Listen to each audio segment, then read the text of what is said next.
I've decided to split the $5 million between my mom and me. This decision came right after my dad's funeral. Bob, who had looked through the inheritance papers without asking, said to me, "Elena, don't be greedy." At that moment, I thought to myself, finally, I can quit my job and be thankful for the old man. But then Bob called him a doddering old man. I couldn't help but blurt out, "Are you talking about my dad?" while ignoring my shock.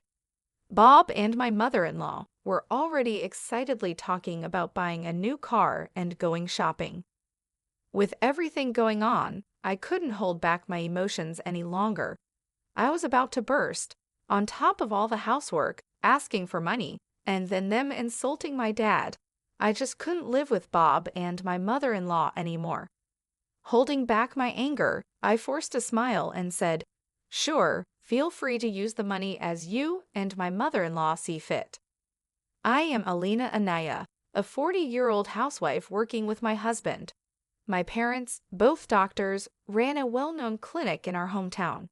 As their only child, I was deeply loved. After finishing Commonwealth School, I got a job at a big pharmaceutical company.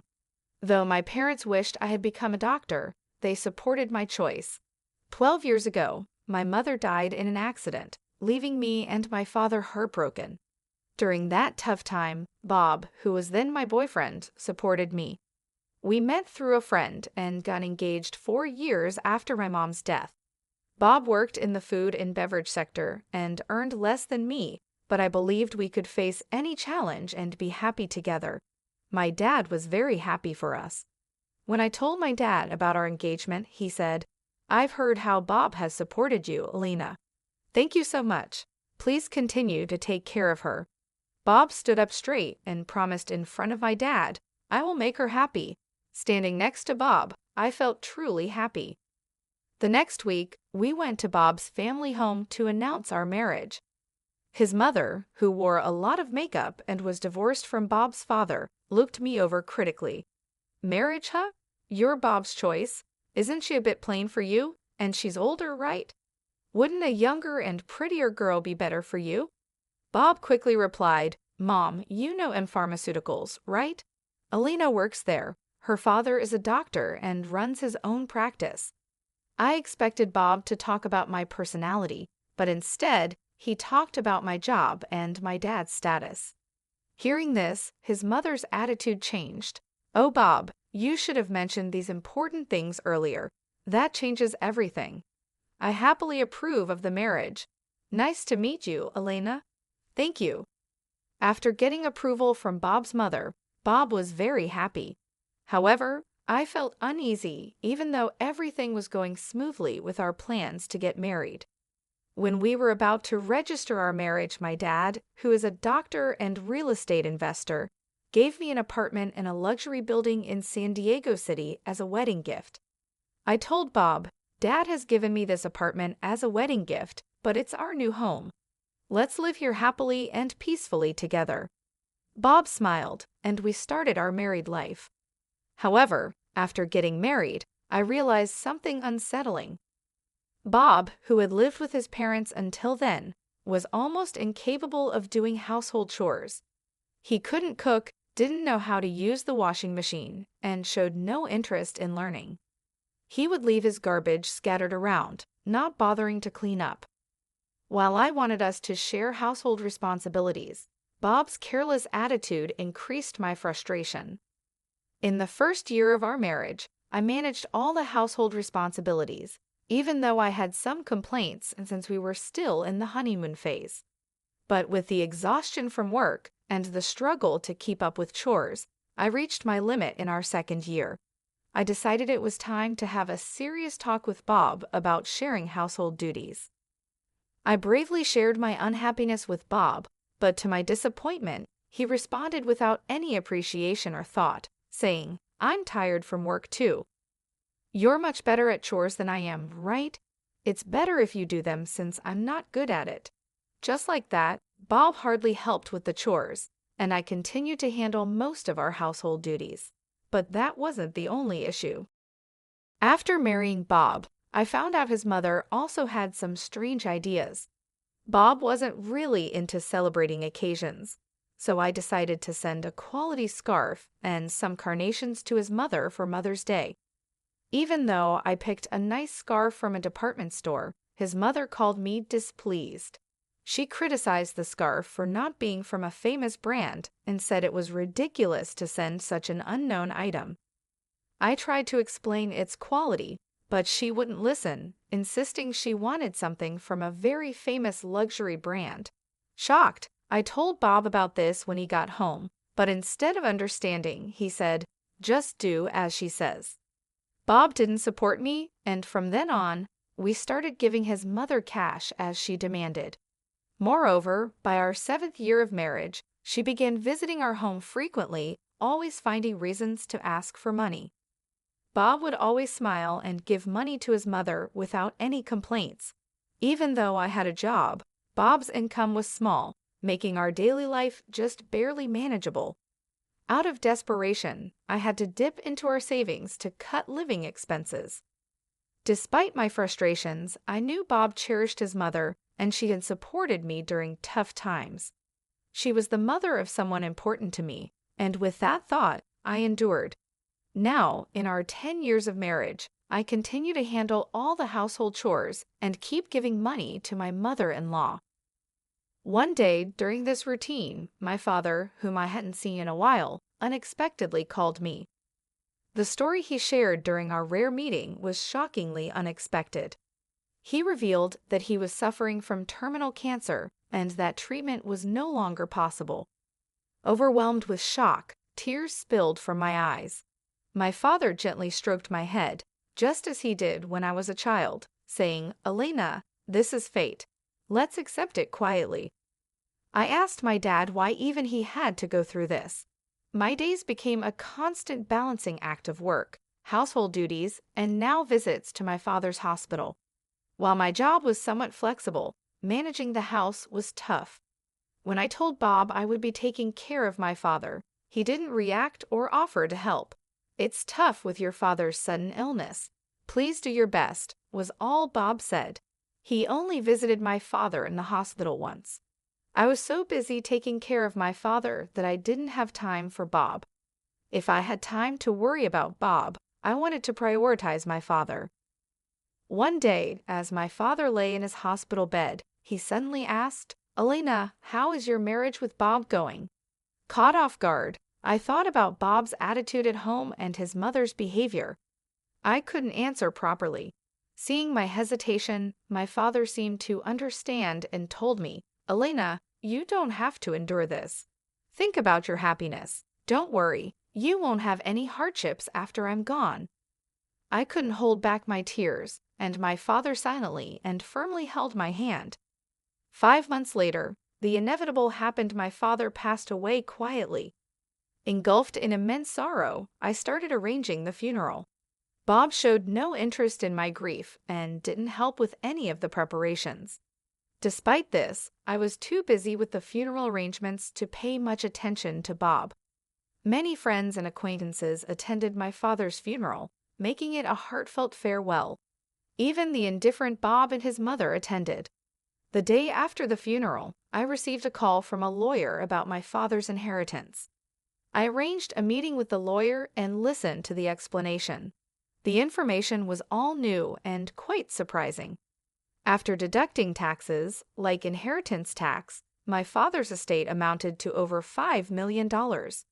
He had not only earned income as a doctor, but also made real estate investments, leaving behind such a vast fortune, all of it to be inherited by me, his only daughter.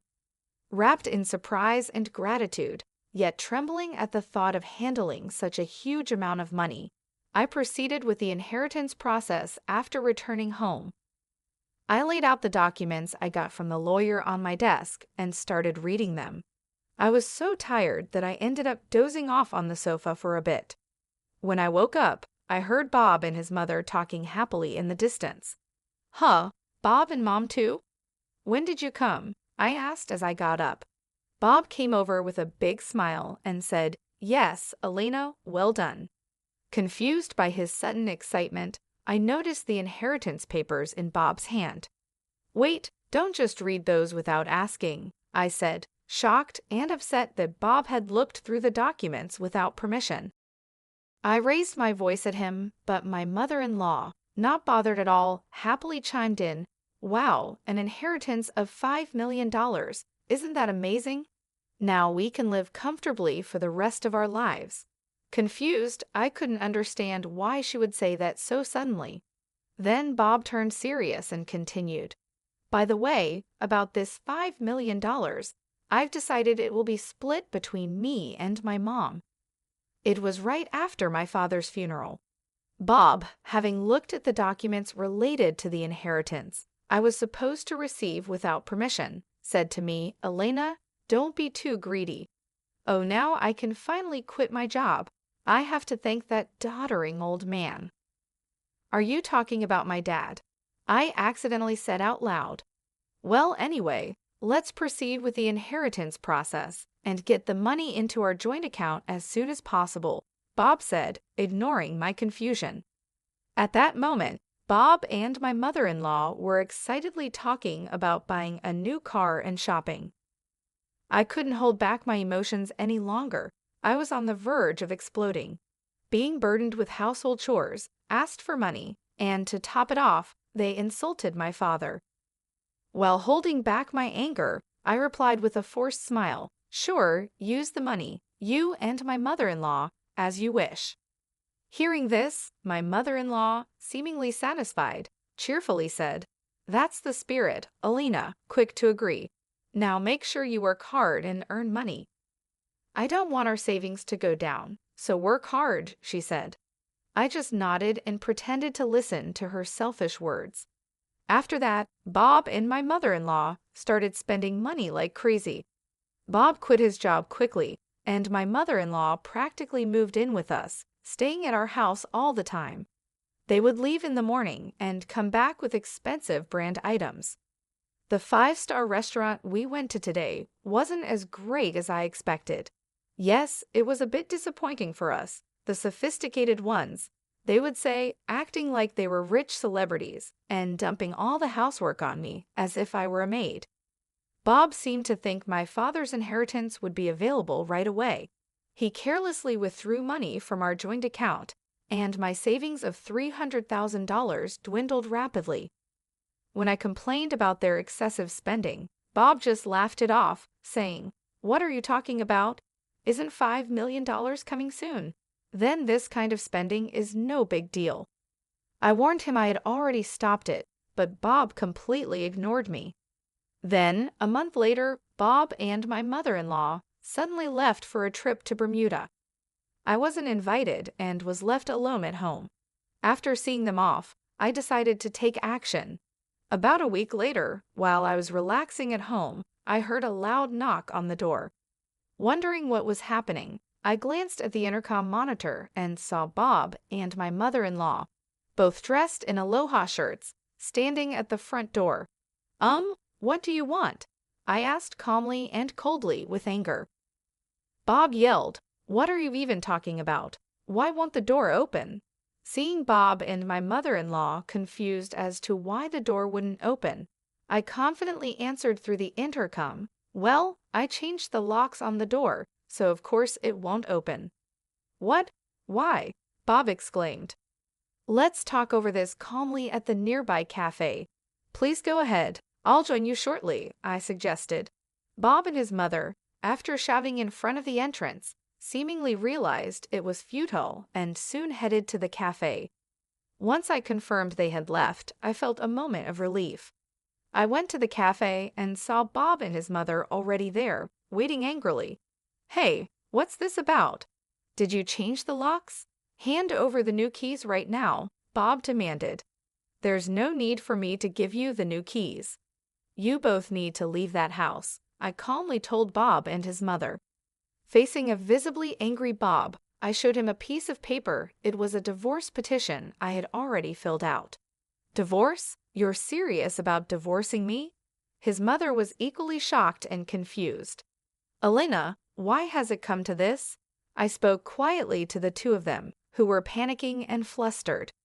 "With the way you've been spending money every day, Are you sure your finances are okay? What money? Of course, it's fine, Bob snapped back, spitting as he spoke. Your father's inheritance is coming, right?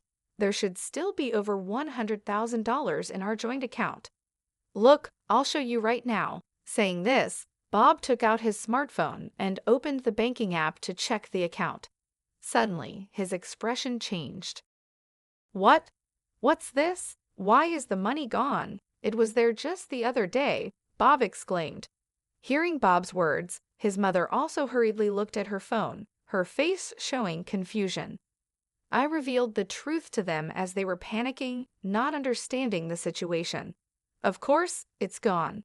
I'm divorcing you, so I moved that $100,000 to my account as part of the property division. What do you mean? Bob's face turned to anger for a moment, but then he smirked, as if remembering something. Fine, I'll divorce you then. Transfer the inheritance you got from your dad right away. After all, property acquired during the marriage is split half and half in a divorce, right? Well, you might be misunderstanding something, I replied. Didn't you know? The inheritance I received, even though it was during our marriage, doesn't count for property division.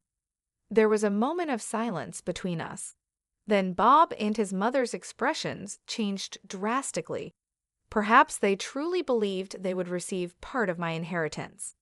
I was utterly shocked and could only sigh in disbelief at the unfolding situation. No, that can't be true, I muttered under my breath, but the truth of the matter was glaringly clear. Her face turned red with a mix of denial and anger.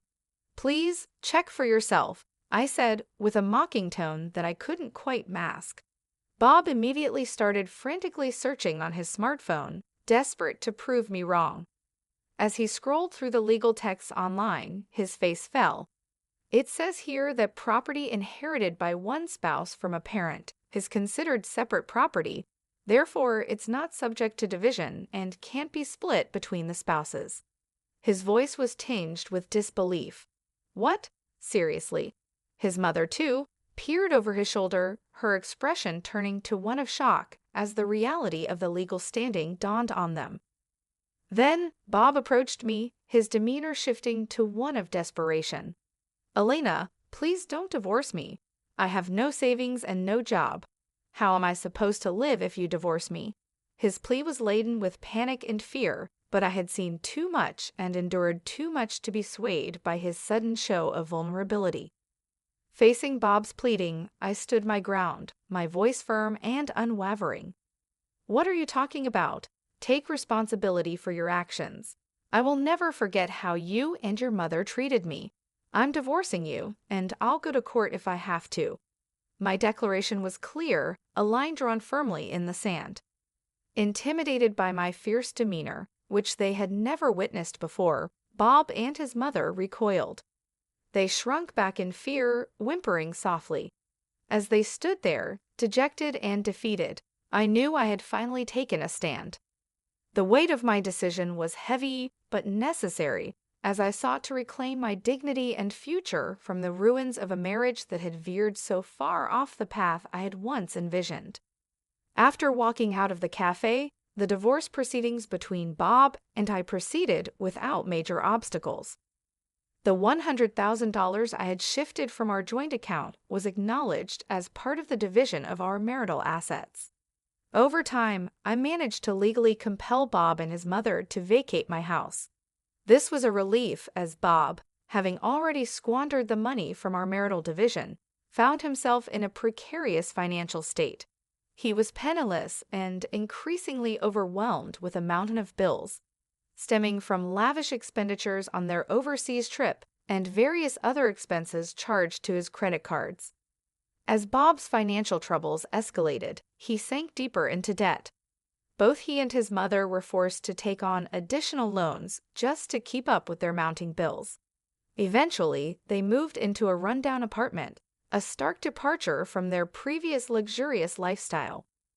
They now find themselves working exhaustively every day to manage their debts, a situation that has been a profound and shocking adjustment for both. Meanwhile, I took decisive steps to move forward with my life. I sold the condo that I once shared with Bob, a place full of mixed memories, and moved into the apartment that had belonged to my late father. This move was not just a change of scenery, it was a step towards reclaiming my independence and starting afresh on my own terms. In this new chapter of my life, I continued my work as before, maintaining the same job that had always given me a sense of stability and purpose. However, with the inheritance I received from my father, my financial situation became significantly more comfortable. This financial security has allowed me to live without the constant stress of monetary concerns that once plagued my marriage with Bob. Living in my father's apartment has brought a new sense of peace and continuity to my life. Every day, I wake up with a heart full of gratitude for the man who not only raised me with love, but also ensured that I would be secure after he was gone. This gratitude has inspired me to approach life with a renewed sense of purpose and determination. With the lessons learned from my troubled marriage, I am now more committed than ever to protecting my happiness and well-being. I've come to realize the importance of being surrounded by people who support and uplift me, rather than those who seek to take advantage. As I move forward, I am determined to cherish and make the most out of every moment, focusing on personal growth and happiness. As the days pass, I find myself more at ease, enjoying a life that is not just about survival, but about thriving. My days are spent peacefully, indulging in small joys, and planning for a future that I now look forward to with optimism and excitement. The stark contrast between my life now and the life I shared with Bob serves as a constant reminder of how far I've come and how much